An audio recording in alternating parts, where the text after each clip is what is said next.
많은 분들이 이런 급락장세 처음 경험해 본 분들이 많을 거 아니겠어요. 그렇다 보니 이럴 때 대응을 어떻게 하는 건지를 좀 배워보려고. 3개월 뒤에 될 것 같으면 저도 주식 다 사놓고 그냥 기다리면 되는데 지금 현금 비중이 여전히 오늘 샀어도 45%는 돼요. 결정이 나기 전까지는 현금을 다 쓸 생각은 없어요. 이런 류의 장은 분위기 바뀌면 급반등입니까? 아니면 기간 조정 기간을 주고 올라갑니까? 일단 첫 번째로는 미국 일방주의는 깨진 것 같아요. 미국 일방주의가 깨졌다라는 얘기는 고점에서부터 지금 저점까지 빠진 폭이 크잖아요. 이걸 되돌리려고 그러면 이전에 올라갈 때 들어갔었던 에너지보다 더 큰 에너지가 붙어야 되거든요. 지금 당장에 더 큰 에너지라고 기대할 수 있는 부분이 안 보이거든요.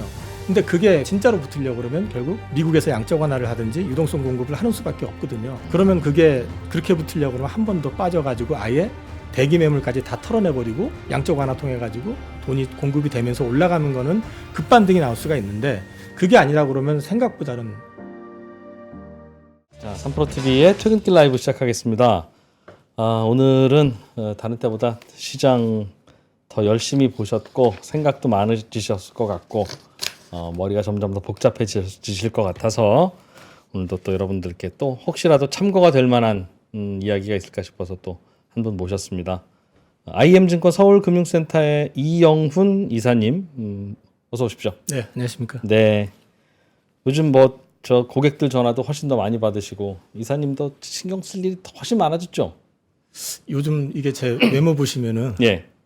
그 드라마 제목 생각 안 나십니까? 폭삭 사갔습니다. 근데 이제 저는 사실 제 고객님들은 저한테 전화 잘 안 오세요. 왜요? 그러니까 제가 이제 시장 관련된 것들을 항상 정리를 해가지고 제 생각을 공유를 계속 해드리고 있고요. 그 다음에 이제 시장 관련된 대응 관련된 것들을 이제 수시로 제가 코멘트를 해드리고 있기 때문에 예. 사실 이제 제가 먼저 전화를 해야 되는 상황이다 보니까 요즘 좀 회사 입장에서 보면 수익엔 별 도움이 안 되고 고객들 입장에서 볼 때는 뭔가 문제가 있어서 지금 조용히 있구나 이렇게 생각들 하시는 것 같습니다. 지금 나스닥 선물은 오늘 우리 장 마감 무렵부터 조금씩 거의 뭐 한 10분 남기고 반등하기 시작해서 네. 꽤 어제 이맘때 정도로 반등을 하는 것 같습니다. 뭐 오후에 무슨 일이 있었나 봐요? 글로벌 호재가 우리 장 마감하는 게 호재라는 말도 있잖아요. 그래서 한국 장만 마감하면 꼭 지수 선물 반등하고 그런 패턴들이 반복이 되곤 하는데 예. 오늘 장 마감한 다음에 중국 외교부에서 이제 기자회견을 하면서 여러 가지 얘기를 했는데 이제 미국하고 대화할 용의가 있다. 그런 얘기를 좀 했고요. 근데 이제 그거를 갖다가 시장에서는 지금 그렇지 않아도 여러 가지 지금 기댈 데가 없는 상황에서 중국이 대화 얘기를 했으니까 하는 이제 기대감이 좀 반영이 되는 것 같습니다. 어떨 것 같으세요? 중국이 그냥 미안해 하면 뭐 많이 해결될 일이긴 한데 그럴 것 같지는 않고. 중국도 그 트럼프 일기 때 예. 당해봤기 때문에 트럼프 일기 때 무슨 일이 있었어요? 중국하고는? 그 당시에 마찬가지로 이런 이제 관세 문제, 예. 그 수출입 문제 가지고 이제 노이즈가 있었기 때문에 시진핑 주석이 아마 이제 워싱턴으로 가가지고 트럼프를 직접 만났고 예. 거기에서 이제 그 관세 문제 해결하기 위해서 농산물 대량 구매라든지 뭐 여러 가지 약속을 했는데도 불구하고 네. 비행기 타고 돌아오니까 또 트럼프가 다른 얘기하면서 또 때리고 뭐 이런 식으로 이제 압박이 가해지다 보니까 요즘 보시면은 이제 캐나다 같은 경우도 그렇고 멕시코도 그렇고 올 초부터 시작해가지고 관세 얘기 가지고 계속 질질 끌려왔었잖아요. 뭐 협상을 하기는 이슈. 했는데도 불구하고 예. 얻은 건 없고. 뭐 갑자기 제로로 돌렸다가 또 다시 때린다고 했다. 이게 반복이 되다 보니까 일종의 좀 학습 효과가 있기 때문에 트럼프 대통령이 뭐 이렇게 한다고 해서 강압적으로 나오면 거기에 바로 그렇게 하겠습니다 해가지고 예. 모든 게 해결이 되는 게 아니라 그 다음에 더 센 게 나올 수 있다. 그렇기 때문에 이제 좀 대응을 해야 된다라는 쪽이 아무래도 이제 글로벌 메이저들 사이에서는 좀 공감대가 있는 것 같습니다. 우리 시장은 요즘 변수가 뭐예요? 제일 큰 게 뭐 관세 뉴스일 것 같기는 합니다만 우리는 조금 좀 다를까요? 아니면 다 따라가는 걸까요? 요즘 나라마다 장이 다 달라서. 우리 시장의 가장 큰 문제는 제가 볼 때는 환율이고요. 예. 환율을 이제 말씀을 드리는 거는 지금 글로벌 통화 대비해서 굉장히 약합니다.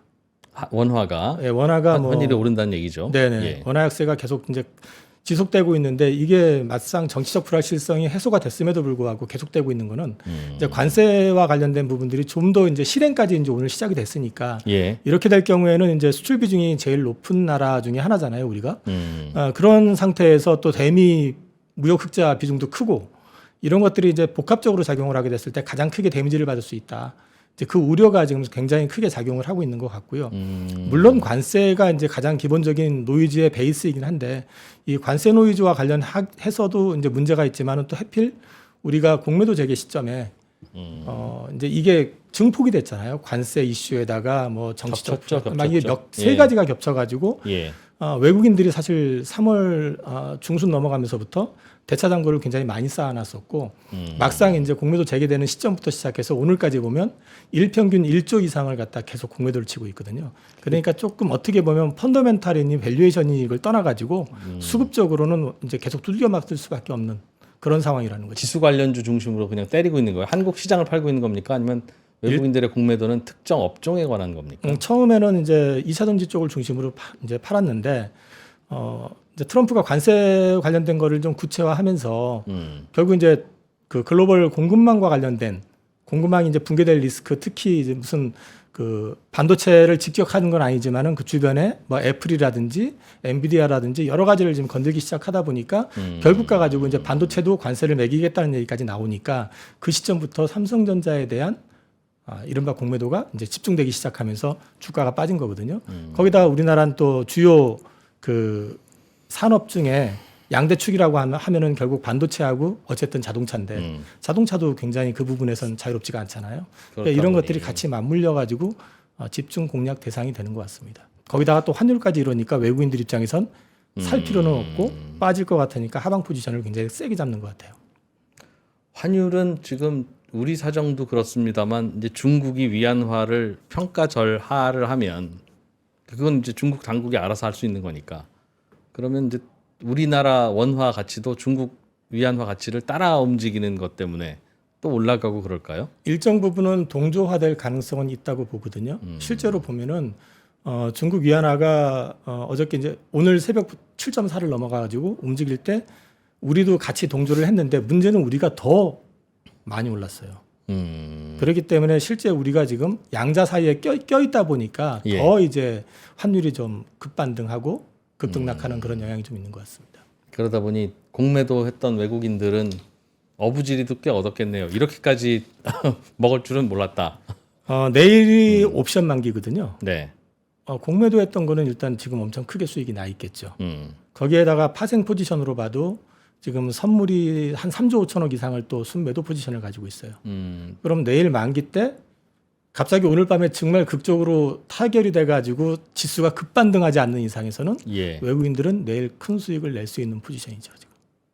그럼 보통 이럴 때는 내일도 더 팔아서 아래로 밉니까? 아니면 보통 이제 하방을 열어놨다고 그래가지고 외국인들이 그 하방을 무한대로 열어놓지는 않거든요. 그들도 리스크 관리를 하기 때문에 일정 수준에서는 이 하단이라는 게 이제 상하단을 제한을 해가지고 하거든요. 수익 극대화 구간을. 예. 그래서 아마도 일정 구간에 이제 제한선은 있을 것 같아요. 근데 제가 지금 그거를 요즘 저도 사실 이제 한국 주식 보고 뭐 요즘 별로 특별히 할 일은 없지만은 계속 이제 이럴 때 좀 종목들 찾아봐야 된다고 이제 자료 보고 하느라고 요즘 만기 포지션은 어차피 봐봤자 별로 좋지 않을 것 같아가지고 예. 구체적으로 상하단을 지금 보지는 못했습니다. 요즘 같은 때는 포지션을 어떻게 갖고 있는 게 좋아요? 이게 막연한 질문이긴 한데 뭐 그래도 제일 궁금하니까. 이게 사실 저도 이제 90년대 초반에 증권회사 입문했을 때는 현금 있으면 100% 주식 사는 거 좋아했었고 급등하는 거 좋아했었고 이제 항상 그런 걸 이제 추적을 하잖아요. 누구나 근데 그렇게 이제 시작하죠 주식을. 하다 보면 한 번 두 번 크게 혼이 나고 나면 그게 전부는 아니구나. 현금 비중 중요하다. 네, 현금에 대한 중요성을 좀 알게 되고요.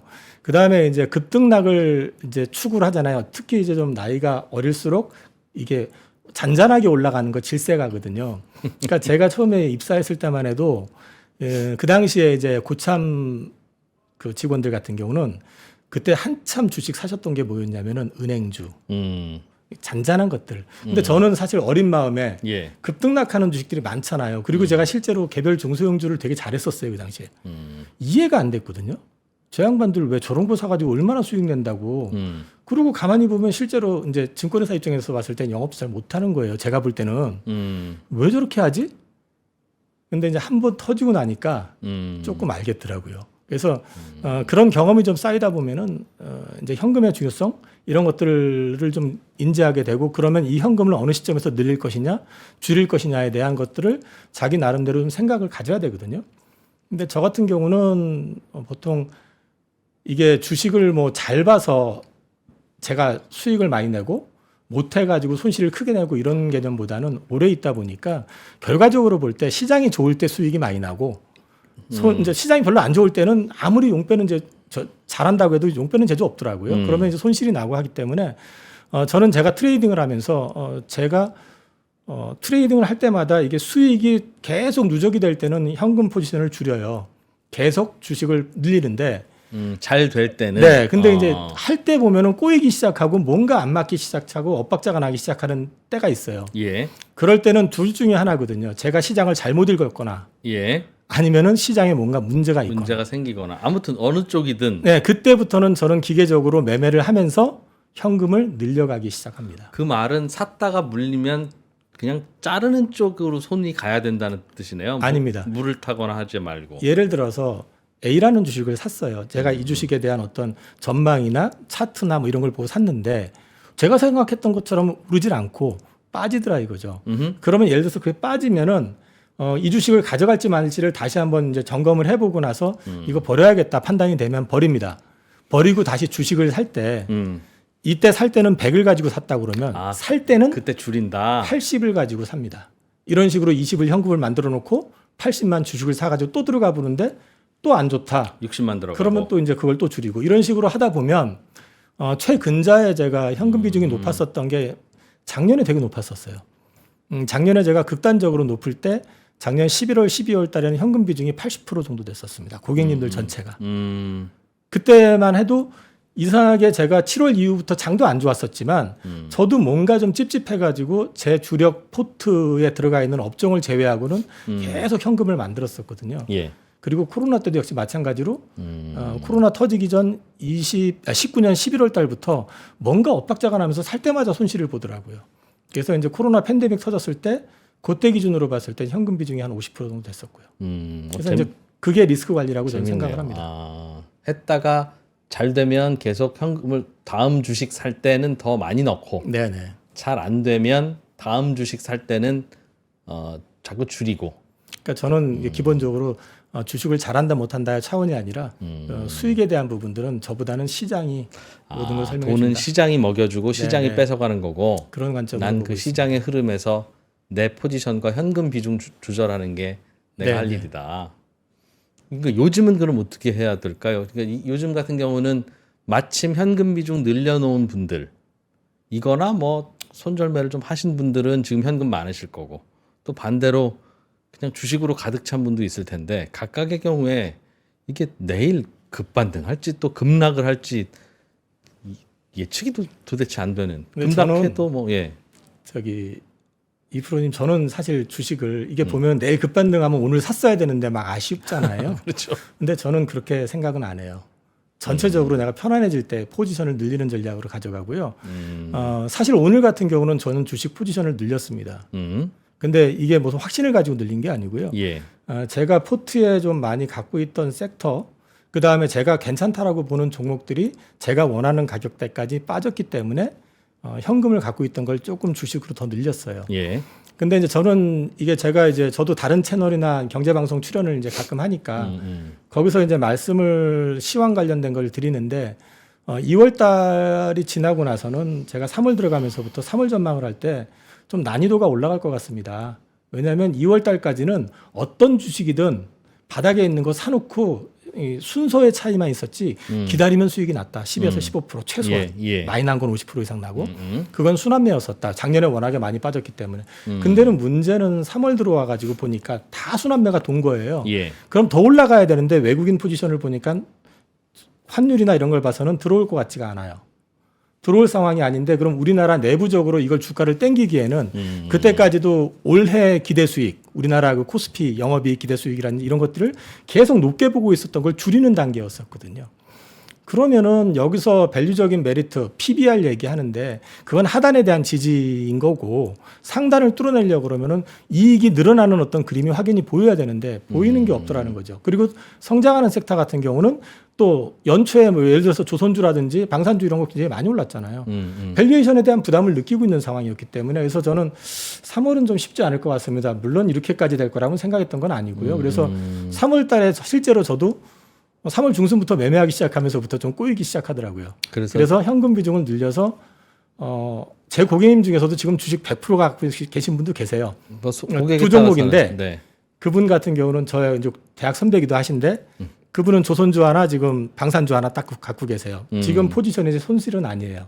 그런데 팔자는 얘기를 못 해도 말 안 들어요. 저도 이제 강하게 말씀은 안 드리는데 그런 분들도 계시긴 하지만 평균적으로 제가 하자는 대로 이제 움직이셨던 분들 같은 경우는 포트의 최소 현금 비중 50% 이상은 돼요. 그러니까 이제 제가 오늘 같은 경우 좀 빠졌을 때 사고 싶었던 두 종목이 있었는데 하나는 바이오고 하나는 조선 섹터였거든요. 예. 그거 그래서 오늘 조금 이 시점에선 들어가는 게 좋을 것 같습니다 해가지고 일부 포트에 담고 지금 넘어왔습니다. 그 말씀은 개별 종목의 주가가 원하는 수준 내려왔으면 시황과 무관하게 담는 거니까 담았다는 말씀이네요. 저는 여기서 이제 오늘 좀 담았다가 내일 급락이 다시 시작되면 그럴 때는 어떻게 대응을 해야 됩니까? 이 질문을 사실은 드리려고 그랬어요. 저는 근데요. 예. 그런 상황이 온다 해도 지금 오늘 담았던 종목들은 쉽게 팔지는 않을 것 같아요. 근데 다만 이제 장이 완전히 부러지는 블랙스완의 어떤 효과 때문에 우리 예. 뭐 금융 시스템이 붕괴가 되든지 아니면 헤지펀드 하나가 완전히 파산이 된다든지 금융기관이 뭐 이게 지금 그 미국 지금 주식시장 빠지는 게 여기서 조금만 더 급하게 빠지면은 그럴 수도 있거든요. 어차피 그쪽은 자기 현금만큼 투자한 쪽보다는 다 레버리지를 동원하거나 그러니까 내려갔다는 이유로 매물을 부르니까 그게 그렇죠. 끝이 없는 거잖아요. 그런 가속도가 리스크가 붙고. 있기 때문에 예. 그런 상황이 나와가지고 전체적으로 폭락을 한다 그러면 저도 그때는 고민을 하겠지만 그게 아니라 그러면은 저는 오늘 산 것들은 그렇게 쉽게 팔지는 않을 것 같습니다. 제가 이런 질문 드리는 이유가 오늘 저 트럼프가 내일 관세에 대해서 뭐라고 좀 할까요? 아니 이런 질문은 해봐야 네네. 사실은 트럼프도 그날 아침에서 마음 바꾸고 얘기하는 것 같아서 그건 참 질문하기가 모호하기도 하고 그래서 오랜 기간 동안 투자를 해오신 분이라 이럴 때 대응을 어떻게 하는 건지를 좀 배워보려고 많은 분들이 이런 급락 장세 처음 경험해 본 분들이 많을 거 아니겠어요. 그렇다 보니 야, 이틀 연속 빠졌는데 한 번 더 빠지는 엊그제 같은 경우는 생각해 보면 네. 야 그럴 때는 일단은 계좌 정리하고 현금으로 대응하고 해야 되는 건지 한 20-30% 혹은 뭐 레버리지 쓰신 분들은 반토막도 나 계셨을 텐데 그럴 때 엊그제 그 가짜 뉴스 때문에 반등하는 걸로 사실은 매물을 부르는 현상은 다행히 끊어져서 네네. 야 이거 참 신기하게 시장이 그래도 충격은 막았구나 싶은데 그럴 때는 그냥 바꿔야 되는 겁니까? 아니면 그럴 때 오히려 사야 되는 겁니까? 그걸 잘 모르겠어서요. 저는 답 이제 없는 앞서 질문입니다만. 말씀을 드렸지만 예. 단기 매매 잘 안 해요. 음. 그래서 사실은 회사에는 별 도움이 안 될 수도 있는데 저는 지금 그 지난주 금요일 날 제가 이제 다른 채널에 나가서 이제 시황 다음 주 전망을 해달라고 그래서 네. 되게 조심스러운데 어쩌면 토요일이 클라이막스가 될 가능성이 높고 그러니까 미국 시장 기준으로 해서 금요일 밤 금요일이 클라이막스가 될 것 같고 만약에 월요일 날 빠지게 되면 백악관에서 어떤 립 서비스라도 나올 거다. 근데 이제 관세 유예가 나올 가능성도 있지 않겠느냐라고 얘기를 했는데 공교롭게도 이제 가짜 뉴스로 맞았네요. 가짜 뉴스였잖아요. 근데 저는 그거 일부러 흘렸다라고 전 생각을 합니다. 개인적으로는 그거를 이제 백악관 경제고문 입에서 나왔던 얘기고 네. 뭐 유예할 거다라고 얘기한 건 아니죠. 자기는 모른다. 할 수도 있다는 뉘앙스였었고 그걸 시장에서 해석을 잘못했던 거지만 그걸로 인해서 시장이 급하게 살아나니까 다시 백악관 대변을 통해 가지고 그런 적 없다 해가지고 부인을 했잖아요. 일단 시장이 계속해서 급락이 나오게 되면 마진콜을 부르는 상황이 나오게 되고 그날 보시면 그 직전부터 시작해가지고 비트코인이랑 금까지도 이제 급락을 하기 시작을 했었어요. 이 얘기는 무슨 얘기냐면 이쪽에서 마진콜이 터지니까 다른 자산을 팔아가지고 금이나 비트코인 팔아서 막았다. 저는 이제 그렇게 이제 해석을 하는 거거든요.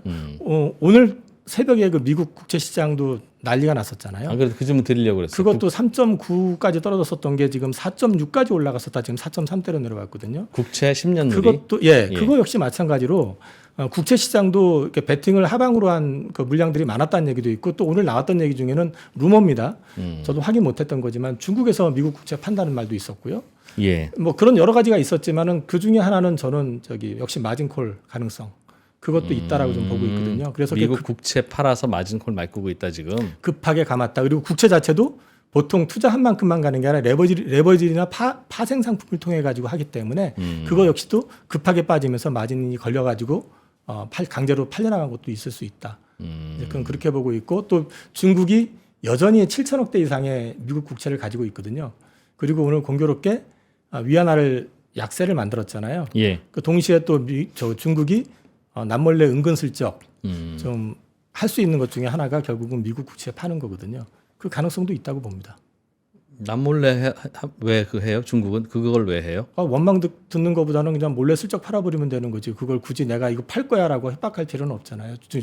어차피 미국에서는 모니터링이 될 테니까 협박을 하더라도 미국을 상대로 협박을 하는 거지 전 세계를 상대로 협박을 하면 중국도 적이 생겨버리게 되면 그렇지 않아도 사실은 1대1로 붙으면은 중국이 반드시 이긴다 못하잖아요. 서로 이제 싸움을 봤을 때는 우리가 볼 때는 어쨌든 미국이 더 세 보인다라고 이제 생각을 하니까 중국 입장에서는 다른 국가를 자극할 필요는 없잖아요. 팔더라도 판다라고 해서 파는 게 아니라 그 시장을 흔들어 버릴 수 있을 정도만큼 물량을 풀어낼 가능성도 없지는 않다고 생각을 합니다.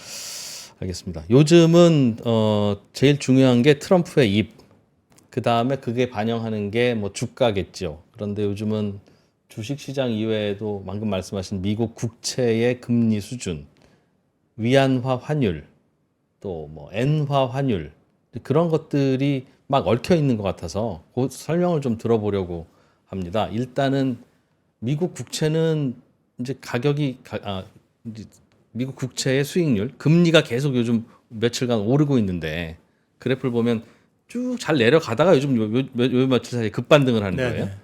일단 국채 금리가 이렇게 오르는 것이 갖고 있는 의미가 뭡니까? 왜 오르고 그 오른다는 것은 어떤 의미를 갖고 어떤 영향을 줄까요? 그러니까 최근 포지션은 약간 투기적인 흐름이라고밖에는 해석이 안 돼요. 미국 국채가 무슨 우리나라 이른바 테마주 움직이듯이 급락했다 급등하는 폭 자체가 뭐 순식간에 미국 국채가 뭐 10% 이상 등락을 한다라는 거는 좀 상식적이지는 않거든요.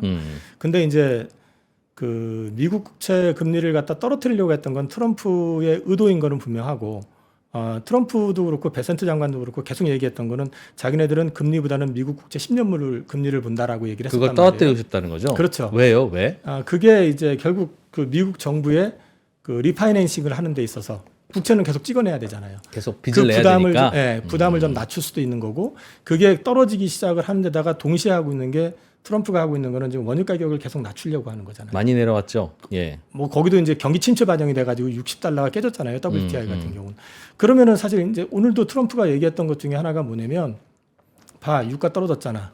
그 다음에 심지어 지금 음식료 값도 식료품 가격도 떨어졌잖아. 예. 인플레 없으니까 금리 낮추라고 또 압박을 하는 거잖아요. 금리를 낮추고 싶은 거예요. 그러니까 트럼프 입장에서는 금리를 떨어뜨려 놓고 리파이낸싱을 하고 그다음에 이제 동시에 압박을 해가지고 관세를 통해 가지고 수입도 좀 얻어내고 그다음에 이제 그들로부터 많은 투자를 유치해내게 되면 그게 다 자기 성과가 되는 거니까. 일단 국채 금리는 빨리 낮춰야 되는군요. 리파이낸싱을 뭐 이번 그 달 목적이 다음 달 좀 있는 거죠. 해야 되니까. 그래서 지금 시장에서는 며칠 전까지는 6월달 금리 인하 가능성 얘기가 나왔다가 금리 인하를 하는데 심지어 그게 비컷이 될 가능성이 이제 올라오기 시작하고 있고요. 요즘 장이 이러니까. 네, 주가 급락해가지고 여기서 만약에 더 충격적으로 빠져가지고 예를 들어서 그 미국 나스닥이라든지 다우 같은 경우 또 5% 이렇게 툭툭 빠지기 시작을 하면은 말씀드렸던 것처럼 이게 계속 반복이 되면은 시장이 붕괴가 될 수도 있잖아요. 그러면 결국 연준이 개입을 들어와야 되는 거거든요. 그렇게 되는 거를 갖다 일정 부분을 막기 위해서 연준이 먼저 손을 들 수도 있는 거거든요. 그래서 이제 그런 부분들이 분명히 존재는 합니다. 근데 연준 의장 입장에서 봤을 때는 미국 지금 주가 빠지는 것만 가지고는 해주고 싶진 않을 거예요. 또 내려달라는데 왜 안 내려주는 그의 이해관계는 뭐예요? 연준의 이해관계는 연준 입장에서 봤을 때는 사실 대통령이 요구한다고 해서 들어주게 되면은 면이 상한다? 그 정치적인 문제잖아요. 그건 또 이게 실제 경제 실물에 대한 문제가 아니고 또 한 가지는 하드 데이터들 있잖아요.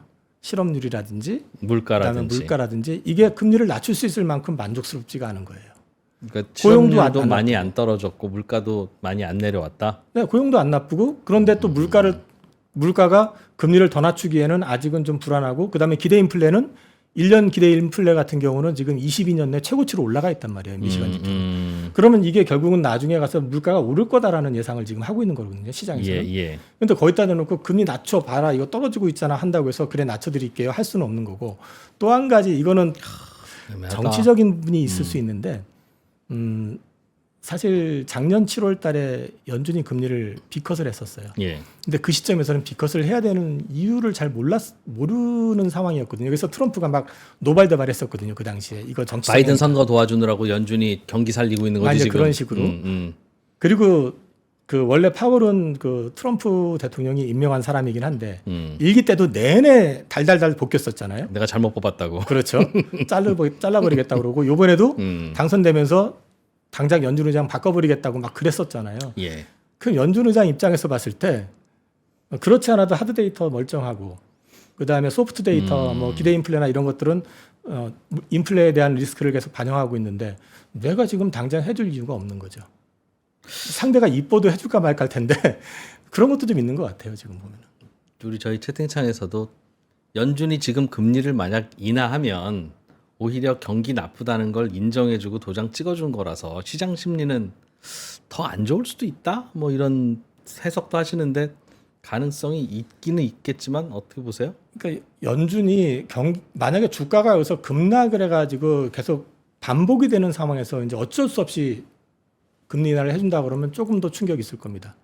그런데 그거는 잡혀요. 시간 조금 지나면은. 뭐가 항상, 잡혀요? 그러니까 저기 하락 자체도 잡히면서 이제 금리 인하만 가지고 안 될 경우에는 B컷을 한다든지 할 거 아니에요. 그래도 안 되면은 그 다음번에 할 수 있는 거는 뭐냐면은 유동성을 공급하는 게 나올 수밖에 없어요. 아, 경기 침체를 인정했다 하더라도 네네. 연준이 아래 방향으로 금리를 잡기 시작하면 그거는 결국은 시장을 턴하게 하더라. 그러니까 유동성 공급을 통해 가지고 돌리는 게 여태까지 방식이었거든요. 근데 여기서 부러지고 있고 실제 경기 침체가 확연히 보이는 시그널이 나왔는데 거기서 이제 금리 인하를 안 해주고 버티다가 실제로 이제 그 주가 붕괴되기 시작하면서 특히 미국 같은 경우는 지금 생산 국가가 아니라 소비 국가잖아요. 예. 그들의 소비의 상당 부분은 사실은 자산을 통해서 나오는데 이게 작살이 나면은 소비는 완전히 박살이 나겠죠. 그런데 그런 것들까지 다 이제 감안을 해서 봐야 될 거기 때문에 만약에 이제 연준이 금리 인하를 정격 단행을 한다 하면 분명히 주가 안 좋을 거예요. 안 좋은데 거기서 끝나는 게 아니라 그 다음번 해가지고 결국 가가지고 유동성 보강이 여태까지는 항상 나왔었습니다. 그래서? 그러면서 증시를 바닥에서 돌리는 역할을 했습니다. 그럼 금리 인하 뉴스가 갑자기 나와도 그게 반등 신호는 아니라고 해석해야 저는 되는 바로 거예요? 반등이 나올 거라고 생각은 안 합니다. 그렇군요. 얼마 전만 해도 파월이 그 파월 풋 좀 해주지 그거 안 해주고 쏙 들어갔다고 그래서 시장은 한 번 더 실망했었는데 며칠 전에 네. 그때 파월이 그럼 입으로라도 금리를 좀 낮춰줬으면 반등했을 것 같은데 안 그랬을 거라고 보시는 거죠? 그때도 사실은 이제 만약에 바이든 때 같았으면은 우리 시장 주시하고 있고 시장의 금융시장의 어떤 변화에 대해서 우리도 예의 주시하고 있고 그러게. 이 부분에 대해서 고민을 하고 있다라는 정도만 얘기했어도 시장 그렇게까지 망가지는 않았을 그러니까 거예요. 일부러 안 그러는 느낌이 들 만큼 주식 투자하는 분들 입장에서는 얄미웠어요. 투자자 입장에서는 얄미운데 네. 저기 파월 입장에서는 자기는 그렇게 해도 문제될 건 아무것도 없고 오히려 그냥 원론적인 얘기를 한 것뿐이고 트럼프 입장에서 봤을 때는 얄미워 죽겠죠. 그게. 그러니까 파월은 입으로라도 좀 립 서비스라도 해주지 그거를 안 해주는 건 일종의 감정 아닙니까? 트럼프에 대한 감정인가요? 그 사람 아니면 속마음까지는 알 수 없지만 그럴까? 저는 그래도 바이든 때하고 좀 비교를 해보면 조금 달라 보인다. 그 정도 파월도? 말씀드릴 수 있습니다. 네, 저는. 국채금리 얘기하고 있었는데 국채금리는 그럼 앞으로 계속 만약 올라간다면 이건 주가 하락에 따른 마진콜을 막기 위해서 여러 가지 그 유동성 변수가 구하는 매도 물량 때문일 것이다. 1번. 그리고 중국이 뭐 외환 보유액을 금으로 바꾸든 뭘 하든 달러를 일단 달러로 구해야 되는 거니까 중국이 국채 시장에서 팔고 있을 수도 있고 그런 걸까요? 혹시 엔캐리 트레이드의 청산과 관련해서 미국 국채 시장이 영향을 받지는 않습니까? 엔캐리 청산 리스크도 분명히 존재합니다. 지금은 의도적으로 지금 최근에 관세 논쟁 벌어지게 되면서 달라진 거 하나가 달러가 우리만 지금 달러가 원화 대비 강세지 다른 통화 기축 통화들 뭐 유로화라든지 엔화 대비로는 지금 달러가 약세로 돌아섰거든요. 지금. 예. 그런데 이제 이 얘기가 결국에는 만약에 그 관세 논쟁이 더 강화되기 시작을 하고 그러면서 달러 약세를 의도할 경우에는 미국 자산을 갖고 있는 이 소위 말해서 와타나베 부인들 그 엔캐리 뭐 자금들이 그 미국에 계속 남아 있을 유인이 많이 줄게 될 가능성이 높아요. 특히나 지금 일본 같은 경우는 지금 물가 문제 때문에 최근에 일본은 원래 어떤 일이 있어도 시위를 정부 상대로 시위를 안 하는 나라인데 최근에 한 13주 연속 지금 쌀값이 올라가 가지고 쌀값 때문에 지금 시위가 지금 곳곳 종종 발생하고 있다고 하거든요. 이런 것들이 결국 가장 근본적인 문제는 엔화가 너무 약해서 그런 거거든요. 그러면 엔화를 갖다 지금 강세로 돌릴 유인이 있고 그다음에 금리 인상에 대한 유인이 분명히 존재를 합니다. 근데 일본 혼자서 그 액션을 못 하는 거는 항상 일본은 미국의 FOMC하고 협의를 하고 협력이 됐었던 구조잖아요. 근데 지금은 먼저 미국에서 알아가지고 흔들어 버리는 거기 때문에 이건 뒤집어 놓고 얘기하면 일본 입장에서 봤을 때는 한번 강짜를 부린다고 하면은 미친 척하고 그냥 해놓고 이건 우리가 그런 게 아니라 당신들이 달러 약세 만들어 버리고 그러면서 이제 미국채 값 떨어지고 하니까 그거 팔아가지고 일본 국채 들어오고 이러면서 이제 엔캐리 나오는 초기 자금들 돌아서는 걸 수도 있다라는 식으로 얘기할 수도 있거든요. 근데 이제 이런 부분들이 어떻게 보면은 일본이 가진 사실 비장의 무기일 수도 있어요. 그러니까 엔캐리 자금은 일본 돈 빌려서 미국에 투자하는 건데 미국 장이 자꾸 깨지고 그러면 다시 돌아와야 되니까 미국 장도 깨지는데 다 달러까지 약세면 그럼 미국 국채를 팔아서 그 돈으로 뭐 그것도 돌아와서 엔화를 산다든지 엔화를 살 수 있다. 뭐 그럴 수 있다라는 거죠. 근데 이제 근데 지금 당장에 엔캐리가 발생할 가능성은 많지는 않고요. 통화 기준으로 봤을 때는 뭐 제 개인 의견보다는 이제 전문가들 그쪽 전문가들 얘기 들어보면 한 130, 한 5, 6엔 그거를 강하게 터치한다든지 이럴 경우에는 좀 리스크가 이제 아래로 엔화 환율이 내려가면 네네네. 그래서 지금은 지금 한 145엔, 146엔 정도 있기 때문에 네. 아직 뭐 본격적으로 그걸 얘기하는 건 아니지만 그런 부분들이 지금 주시해야 사실 되겠네요. 부각이 되고 있는 건 사실이죠. 그게 이제 미국 국채 시장에서 먼저 신호로 나타날 수도 있겠다. 경우에 따라서는 그럴 수도 있죠. 근데 지금은 미국채 시장 흔들리는 거는 복합적입니다. 다양하게. 네네. 이 위기가 좀 잦아들면 다시 미국 국채 금리는 내리겠네요. 그렇게 봐야 될까요? 그것도 결국 그게 신호겠네요. 결국 트럼프를 봐야겠죠. 알겠습니다. 투자자들은 지금 그러면 이제부터 상황 좋아질 거야. 지금이 최악이야. 라고 생각하면 주식을 사는 게 맞아요? 아니면 미국 국채를 사는 게 맞아요? 둘 다 상황이 안정되면 수익이 생길 텐데. 저는 사실 이제 제 고객님들한테 올해 들어오면서부터는 미국 쪽보다는 한국이 좋을 것 같습니다라고 계속 말씀을 드렸어요. 주식 시장이. 네. 예. 지금도 사실은 그 생각은 변함이 없어요. 오늘 보니까 한국 시장도 한 10% 이상 빠진 것 같더라고요. 연초 대비로는. 근데 그럼에도 불구하고 저는 그 생각은 아직 변함이 없는데 괜찮다. 예. 이제 그 이유 중에 하나가 일단 무산이 됐죠. 상법 개정도 그렇고. 근데 지금 우리나라의 펀더멘탈을 갖다가 이제 기업의 펀더멘탈을 좀 바꿀 수 있는 외국인들의 시선에서 봤을 때 투자 매력을 높일 수 있는 이슈 중에 하나가 저는 이제 주주의 어떤 권리를 강화시켜주고 그다음에 이제 주가의 어떤 가치를 밸류업 시켜주는 그런 정책이 하나 이제 나올 수 있는 가능성은 항상 열려 있는 부분이라는 거. 그다음에 이제 또 한 가지는 지금 어찌 됐든 간에 우리의 내외부적인 문제 때문에 환이 굉장히 약하잖아요. 지금 이 정도 환율은 제 기억 속에서도 금융위기 때 빼고는 본 기억이 없어요. 예. 그럼 이 정도 위기의 환율이라고 그러면 우리가 진짜 펀더멘탈에 문제가 있어서 망가지는 게 아니라 그러면 이런 어떤 위기가 조금 관세도 지금 뭐 25% 이렇게 부과되는 거 이런 게 어느 정도 조정이 돼가지고 예상치보다 좀 많이 낮아지게 되고 그림이 좀 갖춰진다고 그러면은 외국인들 입장에서는 거꾸로 이제 한국 시장을 기회로 볼 수도 있다. 저는 그렇게 보고 있습니다. 반등을 해도 이 문제가 어느 정도 안정돼서 주식 시장이 전 세계적으로 반등을 해도 한국 반등이 더 저는 상대적으로 나쁘지 않을 수 있다. 뭐 그 최고다라고까지는 얘기 못해도 미국보다는 네 미국보다는 오히려 나을 수도 있다. 네 그렇게 보고 있습니다. 새 정부 들어오면 이제 곧 대선이 있으니까요. 뭐 그거 기대감도 있을 거고요. 그러면 상법 개정안도 어찌어찌 통과될 가능성이 높고. 어쨌든 기존 정부에서도 밸류업에 대해서 얘기를 계속 해왔었고 예. 전체 트렌드 자체가 이제 한국도 더 이상은 주주 권리를 갖다 무시해서는 안 될 것 같고 배당과 관련된 부분들은 계속 늘려야 된다. 주주 환원에 대한 것들이 계속 얘기가 돼 왔었잖아요. 예.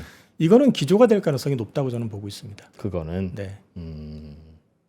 우리나라의 디스카운트에 정말 그게 많이 반영된 것 같으세요? 이건 사람마다 다르게 볼 수 있어서 어떤 분들은 야 그것 때문에 코스피가 이렇지 안 그러면 따블이야 하는 분도 계시고 그거 내린 주식 핑계 삼으려고 그러는 거지. 그거 뭐 어제 오늘 일이었습니까? 우리나라 주가 많이 오를 때도 그 지배 구조는 다 개판이었고 그랬었는데도 오를 때는 오르잖아요 하는 분도 있어서 이제 여쭤보려고. 근데 상대적으로 우리나라 주식이 항상 저평가라고 하잖아요. 지금도 포워드 PBR 기준으로 보면은 이제 8 밑으로 떨어졌거든요. 근데 다른 나라들 보면은 다 8 밑이 없어요. 다 10 이상이에요. 10년 예. 나오고 대만도 그렇고 대만은 심지어 우리나라보다 훨씬 높아요.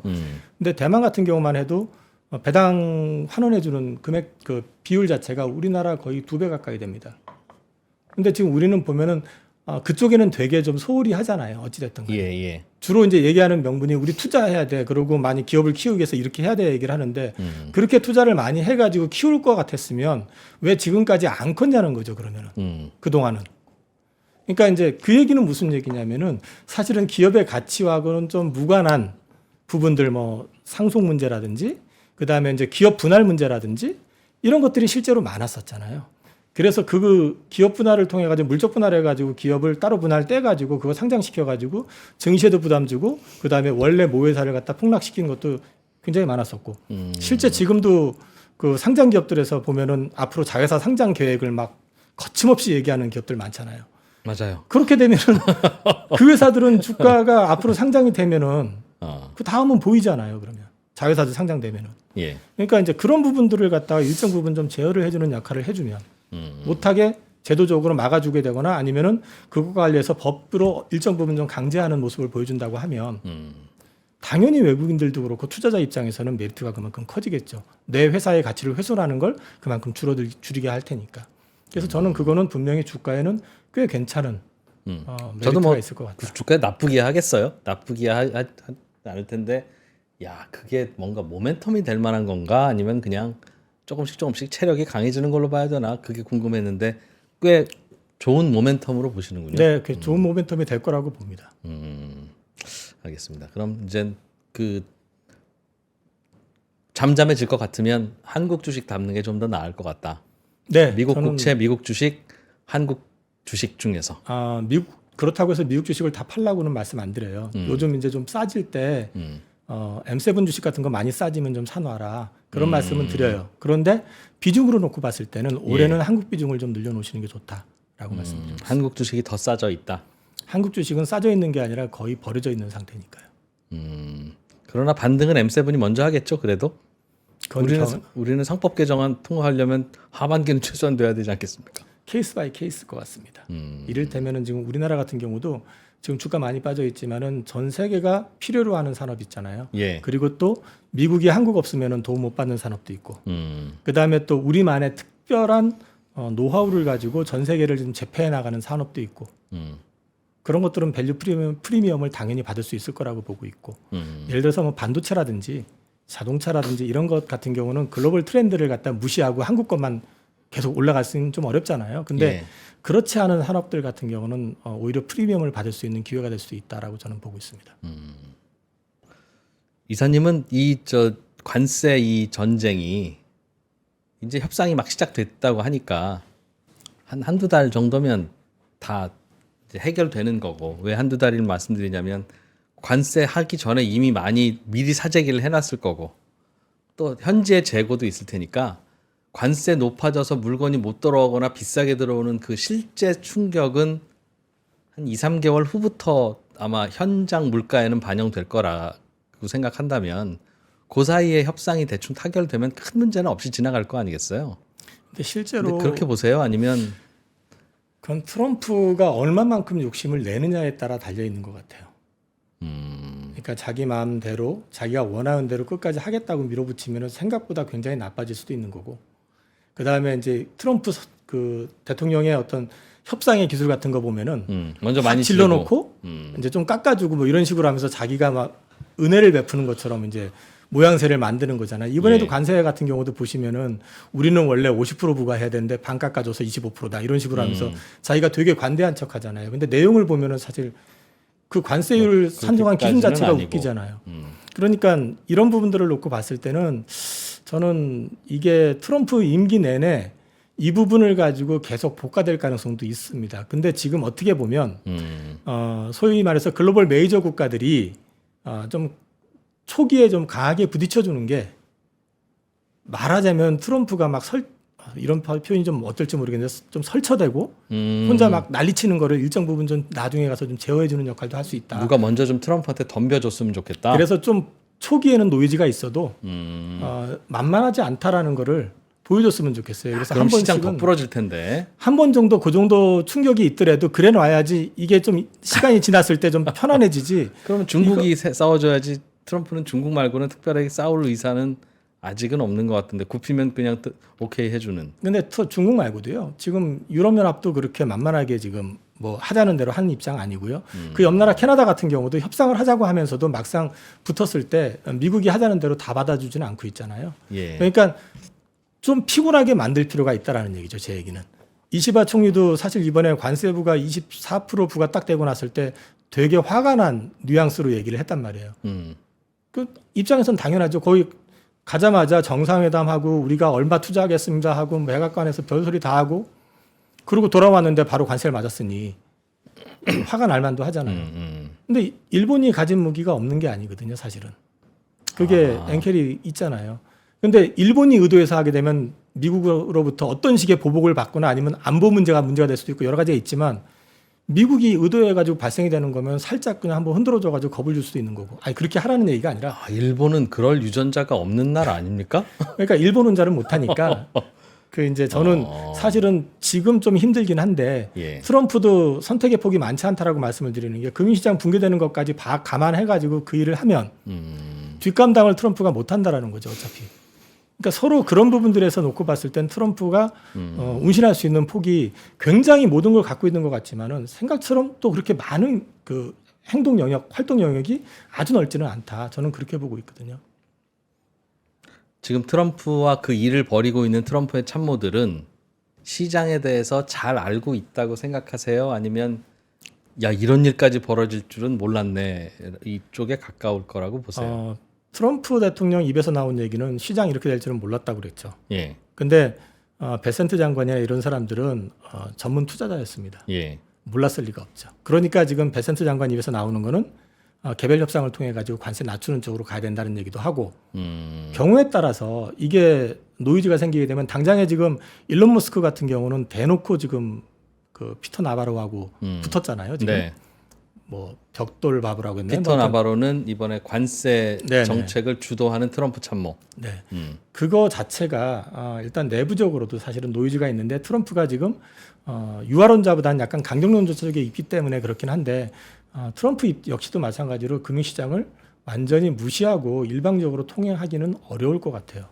그래서 저는 트럼프의 운신 역시도 마찬가지로 제가 이제 그래서 제가 본의 아니게 음모론자처럼 이제 보일 수도 있지만은 월요일 날 그 루머가 저는 그거 루머라고 생각하는 게 아니라 일부러 흘린 거다라고 저는 보고 있는 겁니다. 가짜 뉴스로 시장을 급반등시켜서 네. 매물이 매물 부르는 현상을 끊어낸 게 3일 연속 15% 이상 빠지잖아요. 미국 정부가 주도로 흘린 거다. 그럼 그렇게 얘기하면 모양 빠지니까 그냥 그 주변에 있는 인사들이 어차피 알고 있기 때문에 시장을 좀 눈 방어할 감아줬다? 목적으로 한 거다. 그 정도 나오고 그 다음부터 그거 나오고 나서 어저께 내내 나왔던 거는 뭐 누가 일본이랑 전화 통화해가지고 뭐 1순위로 우방국하고 통화를 해라부터 시작을 해서 뭐 어디가 연락이 왔네 70개국이 나왔네 그런데 시장을 조금 달래는 듯한 이제 뉘앙스의 얘기를 하는데 낮춰줄게 얘기는 안 하는 거죠. 왜냐하면 아직까지 자기가 얻은 성과는 없으니까. 그래서 이제 그런 부분들에 대해서 명분을 지금 사실 기다리고 있는 것 같아요. 저도 개인적으로 궁금한 게 그 트럼프 협상 스타일이 뭔가 얻어내고 싶은 게 있으면 이렇게 강하게 나오고 스스로를 미치광이로 일부러 포장까지 하면서 그게 오히려 협상에는 도움된다. 네네. 뭐 책에도 쓴 사람이니 알고 이러는 거면 충분히 이 사람은 이럴 만하네. 뭐 이러다가 협상 얻을 거 얻으면 마무리하겠네 하고 생각해서 그냥 석 달 후에 계좌 열어보자 하고 마음 놓고 그냥 자도 될 것 같은데, 만약 트럼프가 일기 트럼프의 트럼프가 아니라 뭔가 미국을 바꿔보려고 개조를 해서 자기 나름대로의 뭔가 시나리오를 갖고 인류가 한 번도 시도 안 했던 이 일을 뭔가 그 순수한 열정으로 하는 거라면, 이거는 뒤에 벌어지는 일은 트럼프조차도 이렇게 될 줄 몰랐는데가 되는 거니까 계좌 덮어놓고 3개월 자면 안 되잖아요. 그건 더 안 되죠. 그건 안 되고요. 저도 지금 계속 하고 있는 게 장중에 오늘 나온 리포트들 다 서칭하고, 예. 그다음에 외신 기사 체크하고, 그다음에 요즘 텔레그램이 워낙에 발달이 돼 있으니까 뭐 그런 채널 통해 가지고 자료 다 체크해보고, 그러면서 지금 제 나름대로 계속해서 생각을 정리하고 그 정리한 거를 고객들하고 공유하고 그러고 있거든요. 근데 저는 여기서 이제 3개월 뒤에 될 것 같으면 저도 주식 다 사놓고 그냥 기다리면 되는데, 지금 현금 비중이 여전히 오늘 샀어도 45%는 돼요. 그런데 이제 그 부분을 계속 유지하는 이유는, 저는 이게 타결이 어떤 식이든 결정이 나기 전까지는 현금을 다 쓸 생각은 없어요. 더 낮게 싸게 살 기회가 분명히 있을 것 같아서. 맘 편할 때 사겠다는 거죠. 싸게 산다라는 게 아니고, 아, 버핏님께서도 바닥에서 사시질 못하는데 제가 최바닥에 사겠다고 덤빈다라는 거는 그렇게 쉽지 않잖아요. 지금 사서 최바닥을 견디느니 바닥 찍고 올라올 때 좀 편할 때 지금보다 사겠다. 비싸더라도 그때 산다. 제가 경험적으로 그랬던 게 있는데요. 그 옛날 얘기인데 진짜로. 예. 제가 이제 증권회사 입사하고 나서 IMF를 맞았거든요. 이제 그게 제가 94년도에 입사를 했는데 IMF가 이제 98년, 뭐 97년 말 이때 터졌잖아요. 그리고 나서 주가가 1100, 그때 기억나는 게 1128, 27에서부터 시작해가지고 277.76까지 빠졌었습니다. 네. 근데 그때 제가 고객님들 거 고민을 하다가 처음에는 며칠 동안은 팔지도 못했어요. 기세 하한가였기 때문에. 근데 고민하다가 그러니까 장 열리면 거래 없이 0이에요. 와. 근데 그냥 기세 하한가. 근데 그게 막 일주일 열흘 되는 것들도 많았었고 되게 많았었단 세상에. 말이에요. 그 당시에. 근데 그때 제가 이제 제 고객님들 거 고민하다가 지금이라면 그렇게 못해요. 다 전화드려가지고 전부 현금화 합시다 일단. 상한가를 며칠 맞았는데 하한가를.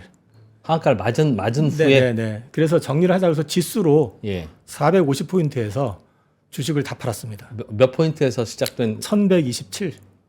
1127에서 급락하는 상황에서 450에 그러니까 반토막이 더 났죠. 지수만 가지고. 그렇겠죠. 그러니까 그 선에서 다 정리하자고 하고 손님들한테 더 빠질 것 같습니다.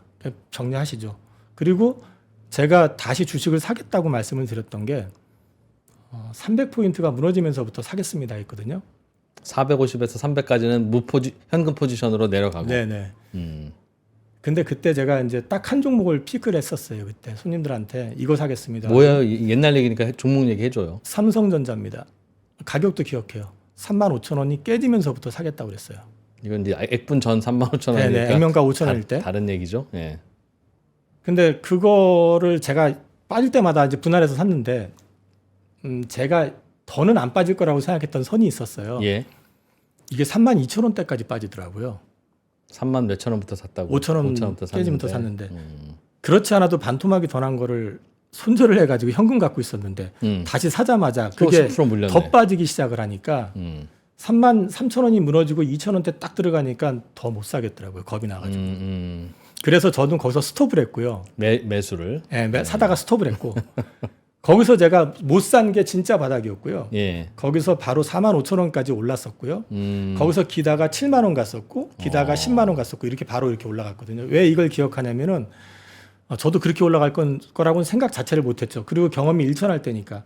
그 당시에 삼성전자를 봤었던 거는 이건희 회장님이 이제 삼성을 완전히 바꾸려고 하셨었잖아요. 그 당시에 뭐 마누라와 자식 빼곤 다 바꾸라 하면서 구미공장에서 실제 한 500억 가까이 되는 스마트폰, 휴대폰이죠. 다 불태워버리고 막 그랬을 때 그걸 보고 있었기 때문에 제가 주가 급락했을 때 이건 들어가는 거는 그 당시에는 삼성하면 또 정보의 삼성이라는 말이 돌았을 때였고 그걸 골라가지고 사들어갔는데도 이거 바닥에서 산다고 덤볐다가는 그 받아야 되는 스트레스가 정말 장난이 아니더라고요. 그래서 저는 그 다음부터는 제일 싸게 산다라는 개념보다는 좀 편안해지면 들어가자. 그러니까 그 당시 생각해 보면 3만 몇천 원까지 내려가는 거 보고 다시 올라와서 한 5만 원 갔을 때 4만 원, 5만 원 갔을 때 사는 게 그때부터 낫죠. 샀어도 차라리 더 마음이 편하지. 진짜 칼날 잡고 네. 며칠 떨어지는 건 힘들더라. 더 힘들었던 게 450까지 빠졌을 때보다도 3만 5천 원이 깨지기 시작해가지고 거기서 10% 가까이 빠질 때가 더 힘들었어요, 사실은. 모를 일이지만 이런 류의 장은 분위기 바뀌면 급반등입니까? 아니면 기간 조정 기간을 주고 올라갑니까? 이제 그 부분에 있어가지고 변수가 있는 것 같습니다. 근데 이제 저도 잘 모르고요, 솔직히 말씀드리면. 근데 과거 경험치를 놓고 봤을 때 지금 미국 시장의 어떤 분위기라든지 작은 흐름을 동향을 보면 일단 첫 번째로는 미국 일방주의는 깨진 것 같아요. 그리고 미국 일방주의가 깨졌다라는 얘기는 고점에서부터 지금 저점까지 빠진 폭이 크잖아요. 이걸 되돌리려고 그러면 이전에 올라갈 때 들어갔었던 에너지보다 더 큰 에너지가 붙어야 되거든요. 미국의 M7 같은 것도 제자리까지는 한참 걸릴 것 같다는. 그러니까 그걸 붙이려고 그러면 더 큰 에너지가 붙어야 돼요. 그런데 지금 당장에 더 큰 에너지라고 기대할 수 있는 부분이 안 보이거든요. 근데 그게 더 큰 에너지가 진짜로 붙으려고 그러면 결국 미국에서 양적 완화를 하든지 유동성 공급을 하는 수밖에 없거든요. 그러면 그게 그렇게 붙으려고 그러면 한 번 더 빠져가지고 아예 대기 매물까지 다 털어내버리고 양적 완화 통해 가지고 돈이 공급이 되면서 올라가는 거는 급반등이 나올 수가 있는데 그게 아니라 그러면 생각보다는 이게 돌아서는 게 그렇게 강하게 돌아서지는 않을 것 같습니다. 요즘 M7이 빠진 게 이 관세 이슈 때문에 빠진 게 아니에요? 그러니까 관세 이슈 때문에 빠진 거면 관세 이슈 없어지면 그냥 올라갈 것 같다는 생각도 근데 드는데. 이제 기관들 포지션도 네. 이렇게 빠져버리고 나서 다시 올리려고 그러면요. 올라갈 때마다 대기 매도세라는 게 존재를 그렇죠. 하죠. 네, 반등심에도. 그다음에 이제 그렇게 되면 아무래도 올라갈 때는 그 이전에 1차에서 올릴 때보다는 더 많은 힘이 필요하고요. 두 번째는 기관들 입장에서도 봤을 때 손실이 커진 상태잖아요. 어쨌든. 예. 그럼 이걸 다시 되돌리려고 그러면 그만큼의 에너지라는 게 있어야 되는데 돈이라는 게 있어야 되는데 그 돈이 한 번 데이고 나면은 어디서 나올 거냐. 쉽게 안 들어온다라는 거죠. 거기다가 미국, 일본 들어갔던 돈들이 유럽으로 가고 중국으로 가고 또 분산이 돼 있는 상태잖아요. 그런 조짐이 실은 올해 초부터 좀 있긴 있었죠. 그렇게 되면 이제 이게 올라가는데 작년 같은 경우는 좀 기다리면 빠지면 사야지 했는데 뭘 빠져 하면서 그냥 계속 올라갔었잖아요. 근데 이번에는 만약에 새로운 어떤 유동성의 어떤 공급이라든지 이런 게 나오지 않는다면은 그렇게 쉽게 강하게 올라가지는 않을 것 같아요. 그럼 지금 계좌에 주식, 그러니까 물린 주식을 많이 담고 있는 투자자라면 이제 급락 한 번 더 급락 오고 시장 깨지고 그러는 게 지금 공포스럽고 두려운 거 아니겠어요? 이분은 이미 손실은 났지만 그런 분들이라면 예전에 IMF 때 하셨던 것처럼 지금 상황에서도 현금 비중을 많이 늘려놓고 급반등이란 없으니 뭐 빠졌다 가면 빠졌을 때 더 살 수 있고 뭐 그냥 기간 조정을 하면 그냥 눈치 보다가 다시 담아도 큰 손해 아니니까 그냥 현금 비중을 지금 많이 늘려놓으세요. 지금이라도 라는 게 좋은 전략은 아닙니까? 근데 지금 이제 그분들 입장에서 봤을 때 네. 그분이 첫 번째 주식을 잘 아시는 분이냐 듣고 하신 분이 그렇게 하실 수 있겠냐는 부분들 그 다음에 두 번째는 또 한 가지는 뭐가 있냐면은 주식이 빠진다고 그래가지고 그냥 하염없이 일자로 빠지질 않잖아요. 중간중간 반등이 있어요. 예. 그리고 이제 그 시점에서 시장의 어떤 흐름이나 이런 걸 보셨을 때 이게 진짜 상승으로 돌아서는 바닥을 잡는 그림이 아니라고 생각하면 반등 나왔을 때 현금을 좀 만드는 건 괜찮습니다. 그리고 세 번째는 그것보다 더 중요한 건 뭐냐면 내가 가지고 있는 주식이 재무적인 리스크가 있느냐 없느냐. 그리고 향후에 이 산업, 그러니까 섹터 자체가 성장의 그림을 그려갈 수 있는 섹터냐 아니냐를 또 고민을 하셔야 돼요. 그러니까 반등이 진짜 바닥에서 나올 때는 예. 빠질 때는 다 같이 빠지는데 반등이 나올 때는 다르게 올라갑니다. 실제로 성장이 살아있는 섹터들이 되게 강하게 가고 성장의 어떤 그림이 없는 것들은 다른 거 다 올라간 다음에 나지 못해서 나중에 갭매우기 차원에서 일정 부분 따라가거든요. 내 주식이 반등할 때 반등 뭐 가짜 반등이라도 중간중간 있을 때 탄력이 있냐 없냐는 점검할 필요가 있겠네요. 그러니까 그게 이제 산업에 대한 공부를 좀 하셔야 되고 그래서 저는 손님들한테도 고객님들한테도 항상 말씀드리는 게 주가 올라갈 때 공부 백날 해봤자 올라가는데 네. 근데 빠질 때 오히려 공부를 많이 하셔야 된다. 왜? 뭘 살까 고민하시는 게 아니라 내 주식이 멀쩡할지. 그다음에 나중에 이게 돌아섰을 때 이 주식 자체가 상대적으로 탄력이 강할 수 있는 섹터에 있고 예. 그다음에 경쟁력을 갖고 있는지 그 부분을 고민을 하셔야 된다는 거거든요. 그래서 제 고객님들도 제가 오늘 이제 3% 나온다는 거를 알려드렸거든요. 네. 보시고 계실 거예요.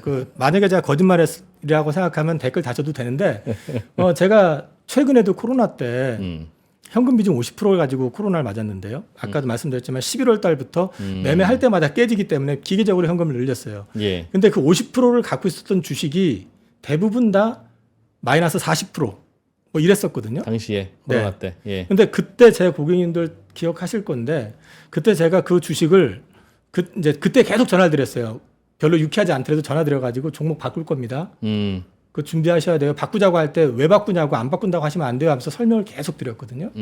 그리고 지금은 실제로 아니지만, 돌아섰을 때 제가 현금을 먼저 쓴 게 아니라 그 주식들을 다 엎어버리고 주식을 먼저 바꾸는 작업부터 하고 그 다음에 현금으로 투자를 했어요. 그때 바꾸는 기준은 뭐였습니까? 이건 중요한 질문인 것 같아서. 업황에 대한 거. 두 번째는 이 회사에 대해서 제가 공부한 것들 중에서 돌아섰을 때 그 직전에 기관 외국인들 수급이 되게 좋았고 그다음에 회사 자체가 내용이 성장성에 대한 비전 이런 그림이 좀 그려졌던 거. 그런 쪽으로 이제 종목을 하나를 제대로 픽을 해가지고 그런 거라면 코로나 전에 담아두셨을 거 아니겠어요? 사다가 빠졌었죠. 그래가지고 그 주식도 빠지고 예. 그다음에 다른 주식들도 다 빠졌는데 제가 갖고 있던 종목들을 쫙 스크린 해본 다음에 예. 이거를 이거 아닌 것들 싹 정리해서 일로 몰자 해가지고 이렇게 몰았던 거죠. 근데 이제 그 종목이 지금 생각해 보면 코로나 전에 교체했었어야 되는데 그냥 갖고 있었던 것들을 바꿨다는 말씀이세요? 그렇죠. 그 당시만 해도 제가 계속 기계적으로 현금을 늘렸다고 그랬잖아요. 그리고 한 50% 주식 갖고 있었던 것들은 나름대로 괜찮다 생각되는 걸 갖고 있었는데 이제 거기서 박살이 났잖아요. 팬데믹 터지고 나서. 예. 박살이 나고 난 다음에 다시 점검을 해본 다음에 이게 어떤 게 먼저 돌아설 수 있을까? 유동성이 공급이 된다면 그 다음에 이제 그 당시 업황 이런 걸 놓고 봤을 때 그래서 저는 그 당시에 종목을 픽했던 게 바이오를 픽했었어요.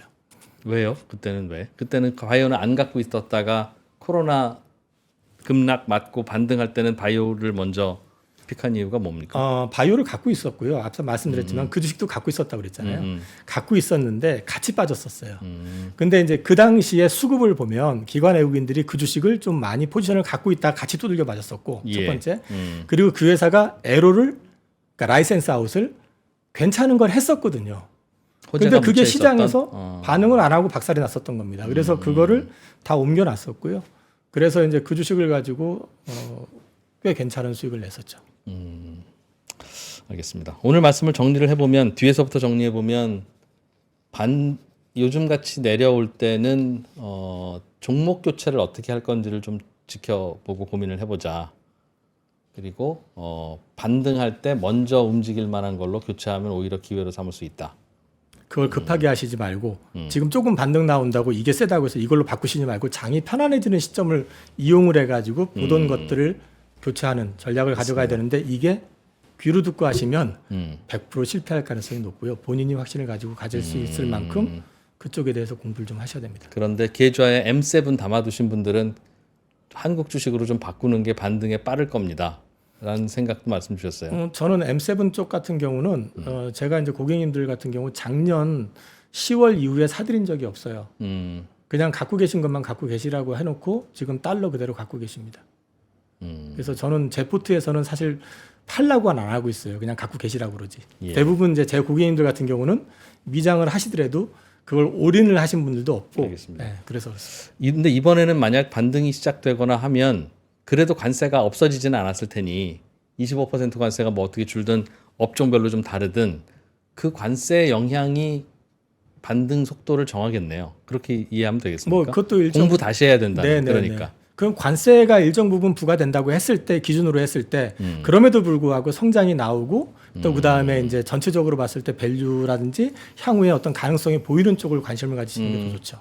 그러니까 지금 관세 전에 다 좋았는데 관세 부과되면 좀 달라질 거 아니에요, 환경이. 그렇겠죠. 그 부분을 좀 공부하실 필요가 교체를 좀 해야죠. 네네. 그렇게 활용하면 되겠군요. 그리고 미국의 국채 금리는 말씀하신 대로 유동성을 확보하기 위해서 던지는 투자자들 내지는 중국 또는 뭐 엔캐리 투자자들도 일부 좀 있는 것 같고 네. 그런 걸로 해석하면서 얼마나 올라가는지를 좀 보면 위기 신호를 잘 체크할 수 있겠다. 저는 근데 트럼프 대통령이 금융시장을 모르는 사람은 아니기 때문에 아까 말씀드렸지만 그분의 선택지가 생각처럼 넓지 않다고 말씀드렸잖아요. 극단적으로 주가라든지 국채금리가 무빙을 하지는 않을 거라고 저는 생각을 합니다. 알겠습니다. 체크만 하고 있어라. 위안화 환율을 중국 정부가 이제 조절할 수 있는데 그거를 또 많이 그러니까 극단적으로는 지금 많이 낮출 수도 있잖아요. 관세를 100% 얻어맞았으니까. 근데 이제 사실 그 양날의 검이라고 할 수 있는데요. 그 중국 위안화 금리를 갖다 굉장히 크게 환율을 높여버리면 내수를 이제 부양하는 데 들어가는 돈이 또 제한이 될 수 있어요. 중국 수입 물가 비싸지고 네네. 그러니까 이 부분도 일정 부분은 좀 롤링을 하는 적정선. 그러니까 우리가 이구안신부터 시작해서 연초에 강력한 그 경기 부양 드라이브 이거는 살짝 좀 내려놓고 봐야 될 것 같아요. 알겠습니다. 예, 오늘은 IM증권 서울금융센터의 이영훈 이사님과 함께 관세가 어떻게 되겠습니까? 트럼프는 왜 그런 걸까요? 뭐 글로벌 그 무역 질서는 어떻게 될까요? 그런 질문도 궁금한데 그것보다는 그거야 트럼프가 아는 거고 어떤 상황에서 어떤 지표를 좀 보고 투자와 매매를 어떻게 하는 게 좀 도움 될 건지 오랜 경험을 갖고 계신 분이라 그걸 좀 여쭤봤습니다. 또 좋은 아이디어 떠오르시면 저희한테 연락 주세요. 네, 알겠습니다. 마이크 준비하고 기다리겠습니다. IM증권의 이영훈 이사였습니다. 고맙습니다. 네, 감사합니다.